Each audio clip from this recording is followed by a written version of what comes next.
King, we're delighted to have you here. I'm pleased to be here, Tim. Dr. King, could you tell us a little of your education and your business background? Tim, I'm a professor of marketing at the University of Illinois at Chicago. I got my bachelor's and master's degrees from the University of Texas in Austin, spent a tour of duty with the Exxon Corporation, and then returned to get my doctorate in business administration from Harvard University. More important to this discussion, over the last 6 years, I've been involved in doing research, teaching, and consulting in network marketing. So coming from such a conservative school, and I know you a little bit, and I know you to be very conservative, what caused you to look at network marketing to begin with? In 1990, we had a major economic recession in the United States. The Midwest and Chicago particularly were very badly hit. As a result, the interviewers stopped coming to campus.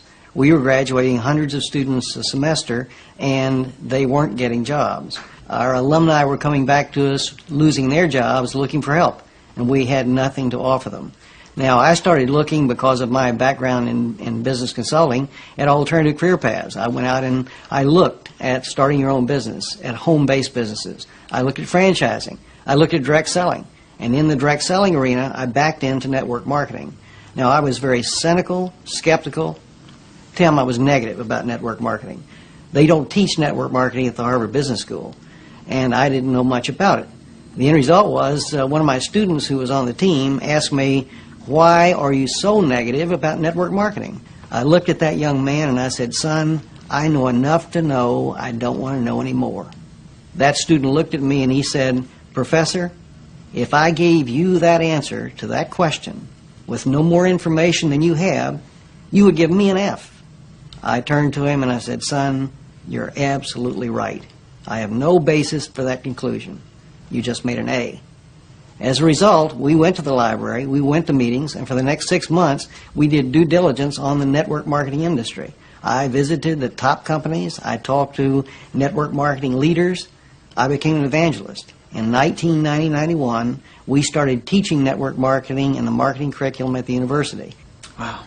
Was there any resistance from the dean of the school or the alumni? As it turned out, our dean at the time was a very entrepreneurial operator. He was looking for outreach programs that we could initiate. I had done my due diligence. We were getting good reviews in terms of student responses. So the dean said, "Maintain your professional profile and let's move forward with network marketing." What is your view of the industry of network marketing now, and where do you see it going in the future? Tim, the industry is coming of age. Today we have computer and management information systems. So we have gone through a dramatic technological wave in the 1980s, the early 90s. I argue now we're moving into the wave of professionalism, and I emphasize professionalism at several levels. Number one, we are seeing more and more professionals, physicians, dentists, attorneys, CEOs, college professors, going into network marketing. Secondly, we're seeing a completely different attitude on the part of the press. The Wall Street Journal, Forbes, the Chicago Tribune, regional dailies around the United States are giving network marketing very positive press. On the other hand, the universities are accepting network marketing as a legitimate channel of distribution.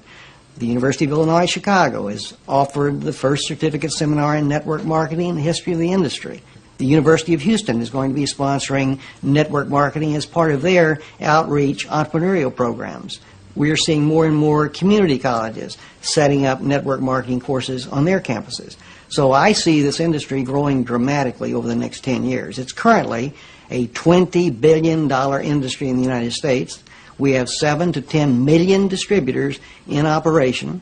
The industry is growing at about 10 to 12% a year, in contrast to 3 or 4% for traditional retail sales. So on my view, the industry is absolutely coming of age. Suppose you run across the super skeptic. What advice do you have for them? Tim, I would recommend they do precisely what I did. I was a super skeptic. I did my due diligence, I investigated the industry, and I drew my own conclusion. I strongly recommend that you do your due diligence and then begin to define precisely what role you want to play in the network marketing industry. Set realistic expectations. If there is a single cause for failure in this industry, it's the get-rich-quick syndrome, thinking that you can come into the industry and make enormous sums of money with no work. I argue, by contrast, that if you set realistic expectations, you develop a plan of action to guide your business development, you can be successful.